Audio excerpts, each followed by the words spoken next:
Good morning. This week's virtue is a biggie.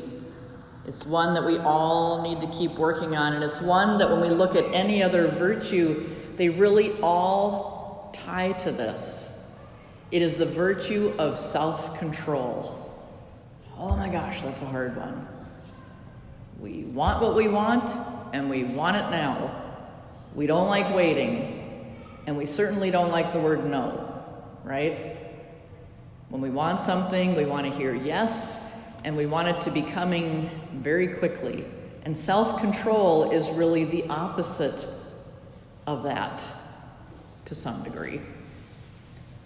And it is the foundation for all the other virtues. If we can't control ourselves, how can we be orderly?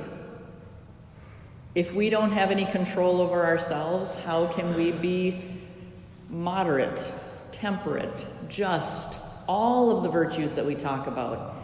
And really, sometimes I feel like every time I give a virtue talk, they're very, very similar if we would break them all down.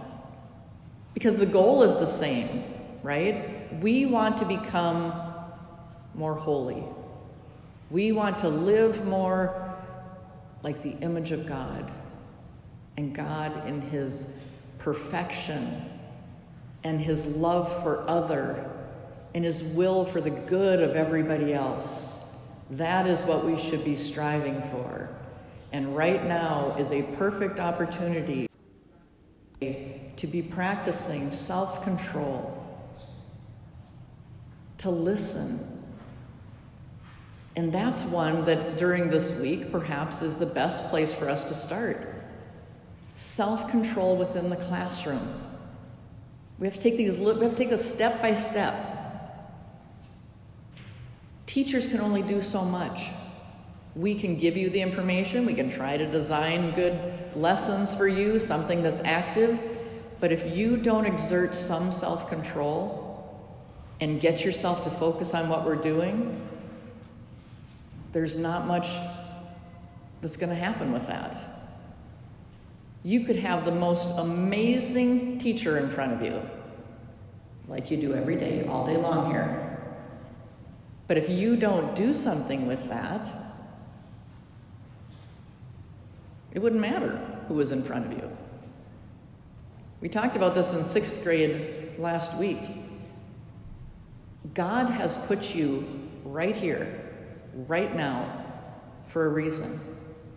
He has put me right here, right now, for a reason. Mrs. Higgins, our substitute teachers that come in, every single person you encounter today has been placed in your path for your good, because God always wills the good of the other. That's the definition of love, willing the good of the other. So we can have all of this stuff put in front of us, and we can take it and grow from it and become better, which really is a summary of the journey of life. Or we can do nothing with it. The choice is totally yours. Free will. God gives that to us. So I want you to just spend some time reflecting this week. What do you do with those opportunities? Do you exert some self-control? And what is self-control? It's saying no to our own desires. When I read up on this virtue, it's often saying no to our appetites.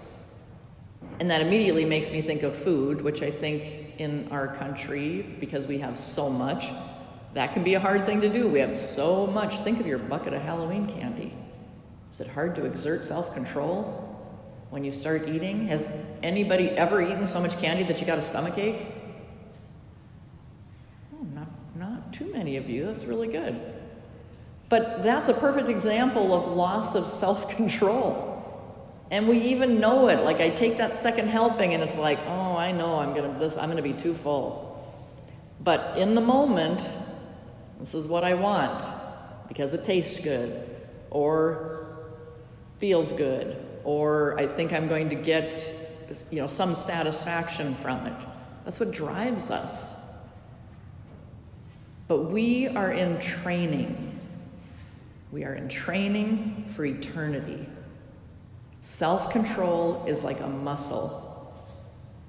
And if you know through experience of being in a sport, how do you get better? Training. How do you get better at anything? If you're in band, you have to practice. You have to train yourself. Reading is the same thing. If you want to be a better reader and you never read, well, I don't know how that's going to happen. We got to put in the time. And so the virtues are our opportunity to put in the time and to practice and to build that muscle. If we never say no to ourselves, how would we ever say no to ourselves? If we always get what we want, how would we deal with it when we don't? Those adorable little toddlers are a perfect example. They want what they want, and they want it now. And when they don't get what they want, how do they handle that? Have you ever witnessed a toddler having a tantrum? Have they developed self-control? No.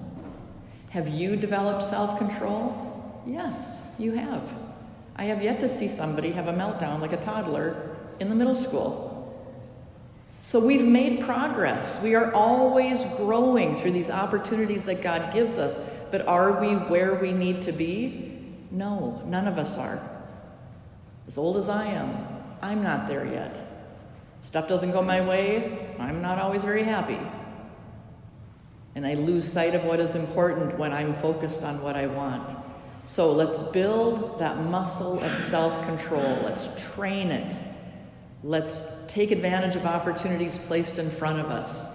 Trying to see past the moment, which as a human being can be very challenging, see past the moment and try to look at the bigger picture. In English class, in this moment, do I want to listen to this story and answer some questions about it? Probably not.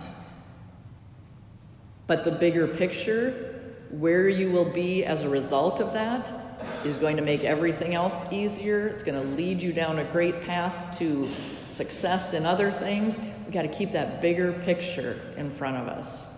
So this week, when we offer prayers, let's keep in our hearts, Lord, help me build my muscle of self-control.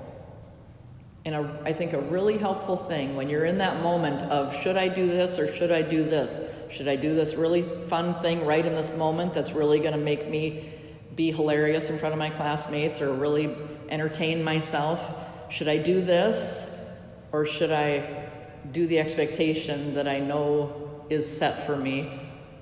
In that moment, because that's a hard one, we love to make other people laugh. We love to be the center of attention. But in that moment, get yourself a little prayer. Come, Holy Spirit, help me. Simple as that.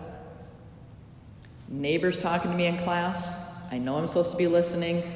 Instead of doing anything else in that moment, I just say, come, Holy Spirit, help me. Might be all you need to get yourself down that road of building self-control. Have a good day.